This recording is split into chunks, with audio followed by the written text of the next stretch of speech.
Hi, welcome to Rianto Astono Podcast.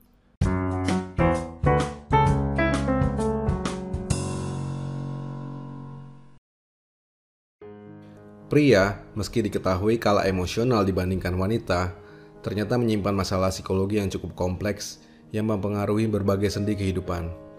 Karena bagaimanapun juga, pria memegang role yang cukup penting dalam keluarga dan masyarakat secara umum. Sekelompok pria yang selalu ingin tampil baik di depan orang lain, mengerjakan hal yang dianggap benar oleh orang lain, bahagia saat melihat orang lain bahagia, menghindari konflik, dan percaya jika mereka bersikap baik, memberi, dan perhatian, maka mereka juga akan dicintai dan diperhatikan oleh orang lain. Kelompok ini diberi nama Nice Guys oleh Dr. Robert A. Glover dalam bukunya yang berjudul No More Mr. Nice Guy. Buku yang bagus banget dan akan saya review di podcast ini. No More Mr. Nice Guy termasuk salah satu buku lawas yang terlewatkan oleh saya. Rekomendasi buku ini sendiri saya peroleh dari buku lain yang juga bagus, yaitu Models, karyanya Mark Manson, penulis buku fenomenal The Subtle Art of Not Giving a Fuck, atau yang dalam versi Indonesia diterjemahkan sebuah seni untuk bersikap bodoh amat. Teman-teman pasti sudah pernah membaca buku ini. Nah, kalau teman-teman membaca buku ini dan menganggapnya bagus, buku yang berjudul Models, karyanya Mark Manson yang sebelumnya menurut saya jauh lebih bagus dari buku itu. Mungkin lain waktu saya akan review buku tersebut secara khusus. Lalu mengapa saya nyasar membaca buku-buku dari jenis seperti ini? Pada dasarnya saya membaca hampir semua genre buku. Hanya saja setahun belakangan ini saya memang sedang mencari referensi buku yang berhubungan dengan self-improvement, terutama yang berkaitan dengan human relation. Tapi dari awalnya yang cuma iseng ternyata berakhir dengan merubah pandangan serta merubah hidup saya secara cukup drastis. Intinya dari buku No More Mr. Nice Guy ini, saya banyak menyadari hal-hal yang sebelumnya sama sekali tidak saya ketahui. Dan itu membuka mata serta memberikan insight baru bagi saya. Pada intinya, buku ini membahas fenomena laki-laki atau pria yang terobsesi untuk menjadi baik, tetapi itu membuatnya tidak pernah menjadi bahagia, sekaligus menyimpan bom atom yang siap meledak kapan saja. Ketidaknormalan ini disebut sebagai sindrom nice guy atau nice guy syndrome. Nah, buku ini dapat dibaca tidak hanya oleh laki-laki tapi juga oleh para wanita yang hidup dengan lelaki yang teridentifikasi sebagai nice guy, atau teman dari nice guy, atau orang tua dari anak laki-laki, agar mereka dapat menghindari sindrom seperti ini. Lalu mungkin kita bertanya, sebetulnya apa yang salah menjadi laki-laki yang baik atau nice guy? Bukankah nice guy itu baik dan menyenangkan? Sekilas memang kelihatannya seperti itu. Tapi di dalam buku No More Mr. Nice Guy disebutkan beberapa karakteristik nice guy yang cukup bikin shock. Karakteristik yang paling menonjol adalah looking for approval, yaitu setiap hal, setiap perilaku, setiap aktivitas selalu didasari untuk mendapatkan penerimaan atau pengakuan atau persetujuan oleh orang lain. Bukan dilakukan karena keinginan atau untuk kepuasannya sendiri. Sehingga nice guy akan cenderung untuk menghindari konflik, sehingga secara otomatis akan menekan perasaannya hingga sedalam-dalamnya. Selanjutnya, karena nice guy hidup untuk orang lain, maka nice guy akan tertarik untuk memperbaiki masalah, sehingga nice guy akan selalu mengatasi dan memperbaiki persoalan yang dimiliki orang lain. Sehingga dengan demikian, ia hanya tertarik dengan orang-orang yang memiliki masalah. Sifat-sifat tersebut secara langsung maupun secara tidak langsung akan menyebabkan efek samping yang buruk. Salah satunya adalah adiktif atau kecanduan. Disebutkan jika nice guy cenderung adiktif karena dia memerlukan itu untuk menekan stres, untuk meningkatkan mood, dan mengobati luka atau kesakitan yang mungkin dideritanya. Dan dalam kebanyakan kasus, juga cenderung memiliki masalah seksual kompulsif. Kemudian, nice guy juga disebutkan manipulatif. Ini disebabkan karena nice guy memiliki kesulitan untuk membuat kebutuhannya sebagai prioritas dibanding kebutuhan orang lain. Lalu kesulitan untuk menyampaikan keinginannya, sehingga untuk mewujudkannya secara tidak langsung dan agar tidak terlihat, maka ia akan melakukan manipulasi di berbagai kondisi yang memungkinkan. Nice guy juga suka mengontrol. Prioritas dari Mr. Nice Guy adalah untuk membuat dunia berjalan dengan halus dan lancar, tanpa konflik sama sekali. Dengan demikian, nice guy hanya akan berinteraksi dengan lingkungan atau orang-orang yang dapat ia kontrol. Lalu nice guy dikatakan baik, tapi di antara semua kebaikan yang ia berikan, ternyata dia berikan untuk mendapatkan imbalan kembali kepada dirinya. Nice guy itu baik, karena ia ingin mendapatkan perlakuan yang baik pula. Nice guy memberi karena ia ingin diberi. Nice guy memuji karena ia juga ingin dipuji. Dan jika ia tidak mendapatkan kembali apa yang sudah diberikannya, maka nice guy akan sangat menderita.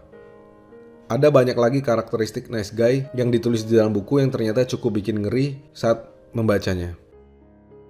Sekarang pertanyaannya, apa sih yang membentuk nice guy syndrome ini?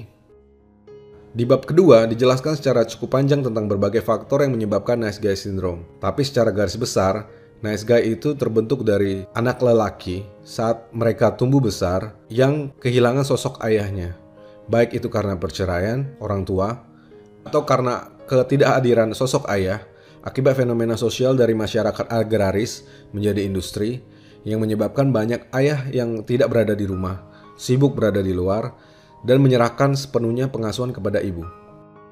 Dalam beberapa kasus, nice guy juga terjadi saat anak lelaki memiliki ayah yang overkritik, yang menuntut secara terus-menerus dan berekspektasi kelewat tinggi dari anak lelakinya. Nah, ketidakberdayaan bocah lelaki kecil ini yang ditinggal dan kerap mendapatkan penolakan, itu menimbulkan perasaan yang buruk sehingga menghasilkan trauma yang menjadikan ia seorang nice guy, yang kelak tidak ingin mendapatkan penolakan atau selalu ingin tampil berbeda dari laki-laki lain. Salah satu ciri khas dari nice guy adalah ia selalu ingin tampil berbeda dari laki-laki lain. Atau ia juga ingin berbeda dari ayahnya. Jika di dalam pikirannya, di dalam mindsetnya, ayahnya adalah sosok yang brengsek akibat kesan yang diberikan oleh sang ibu kepada anak mengenai ayahnya. Mungkin karena perceraian dan lain sebagainya. Kemudian sindrom ini juga timbul karena hubungan monogamous yang cenderung kurang sehat antara anak lelaki dengan ibunya. Sebagai contoh, saat mendapatkan masalah khas laki-laki, mungkin berantem dengan teman lelaki yang lain, atau hubungannya dengan lawan jenis, anak lelaki yang seharusnya mendapatkan advice ala laki-laki dari ayahnya malah mendapatkan solusi khas wanita dari ibunya untuk menghadapi persoalan yang dia hadapi. Kemudian mengapa saya merasa buku ini memiliki dampak terhadap hidup saya sendiri? Karena berdasarkan penjelasan tadi, ternyata saya memiliki keterkaitan dengan sindrom ini, itu karena saya dibesarkan oleh single mother. Dan saya tidak pernah mendapatkan didikan dari ayah saya. Bahkan ketika kecil pun, ayah saya jarang berada di rumah. Dan ketika kedua orang tua saya memutuskan untuk bercerai, itu ketika saya masih kecil, masih SMP. Seingat saya tidak ada hal apapun yang ditinggalkan oleh ayah saya kepada saya. Saya tidak memiliki satu kenangan pun dengan ayah saya. Dengan demikian, satu-satunya sosok yang jadi tumpuan saat saya tumbuh, dan satu-satunya orang yang saya dengar dan saya takuti itu cuma ibu saya. Namun begitu, dengan kondisi yang tadi, saya sendiri sebetulnya tidak punya masalah yang terlalu berarti saat tumbuh. Seingat saya semuanya berjalan normal-normal saja. Saya cukup aktif, cukup bandel juga. Untuk urusan hubungan saya dengan teman atau dengan cewek itu juga nggak ada masalah. Tampang ya lumayan lah. Dari SD saya juga udah pacaran, udah ganti-ganti pacar, seperti orang-orang kebanyakan. Tapi masalahnya mungkin terjadi ketika ibu saya meninggal. Itu pada saat saya kuliah, di mana saya langsung secara seketika kehilangan beliau dan memang meninggalkan kesan yang cukup dalam pada saya. Karena di hari-hari akhirnya, hampir selama 1 tahun sayalah yang menemani ibu saya di rumah sakit. Oke, kesan mendalam itu saya rasakan sampai hari ini. Bahkan setelah 16 tahun ibu saya meninggal, saya sesekali masih mimpi beliau. Nah, setelah kepergian beliau, ada perubahan-perubahan yang ternyata tidak saya sadari itu terjadi pada saya. Salah satu yang selalu saya ingat adalah kalau saya ketemu dengan teman-teman dekat, itu saya selalu suka bercanda atau kadang-kadang bilang gitu, kalau saya itu fobia, dan saya itu fobia orang tua. Artinya saya takut kalau ketemu dengan orang yang tua gitu. Dan memang begitulah, saya memang agak takut kalau ketemu orang yang sudah tua. Alasannya saya juga nggak tahu kenapa, tapi kalau ketemu dengan orang yang tua saya agak takut.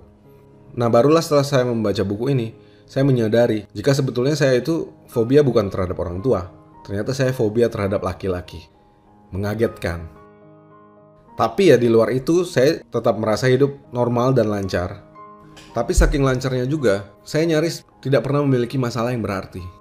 Setelah membaca buku ini, saya baru menyadari jika saya memang selalu menghindari masalah. Dan kenapa segala sesuatu yang saya jalani selalu lancar, itu ternyata karena saya selalu baru akan maju saat saya yakin 90% itu berhasil dan saya tidak mendapatkan penolakan. Itulah asal kenapa semuanya lancar-lancar saja. Dan ternyata lagi, hal tersebut cukup mengerikan karena orang yang main aman itu sudah pasti akan melewatkan begitu banyak peluang besar atau hal terbaik yang seharusnya ia dapat.